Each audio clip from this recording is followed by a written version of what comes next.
Well, thousands of Australians have turned out across the country for Anzac Day today, whether it be dawn services, parades, or even the footy, to honour our servicemen and women. It's a sacrifice that we should never take for granted. To discuss, let's bring in now Shadow Minister for Defence, Andrew Hastie. Andrew, you are tonight at a war memorial in WA. Look, my colleague Peta Credlin, I think, said it the most eloquently earlier this evening when she said that Australians have always answered freedom's call. We've never ignored a call to fight and defend our peace. Anzac Day, Shari, is the most important day on our calendar for a number of reasons. Number one, it's the day where we celebrate Australia stepping out onto the world stage for the first time and being tested in the most extreme circumstances at war. It's important because we celebrate the highest human virtues: sacrifice, service before self, duty, teamwork, courage, perseverance. All those virtues are critical to democracies and their health.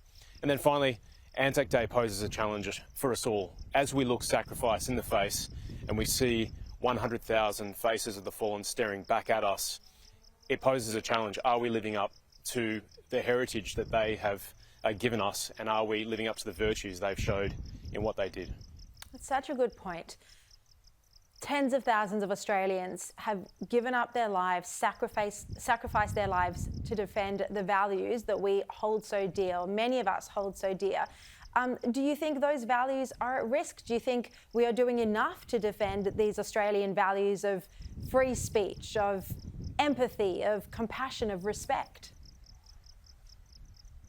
Yeah, I think it is. Every year we have to refresh those values and recommit ourselves to them, because democracies are fragile.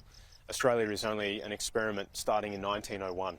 It's been tested before and it will be tested again, and it will be the values that see us through the next challenge. So I think Anzac Day is really important, and I think what I'm detecting from a lot of people is that they're tired of the constant politicisation of our institutions, whether it be our schools, our universities, our sports, and now Anzac Day. People are very tired of it, and that's why we saw a big turnout today. People getting back to basics, celebrating our Anzacs and the virtues that they have shown us. Well, you just referenced the politicisation of Anzac Day. So, what do you make of these pro-Palestinian protesters who tried to hijack the day today? Look, I think Australians are tired of radicals hijacking all areas of our life with politics. Anzac Day is a day of unity, not of division. These people are trying to divide us, and Australians are just tired of being divided. And the comments I picked up during the day, people had very little regard for these protesters. Sure, this is a democracy. Sure, people are entitled to express their view, but it was disrespectful and it was a poorly chosen time.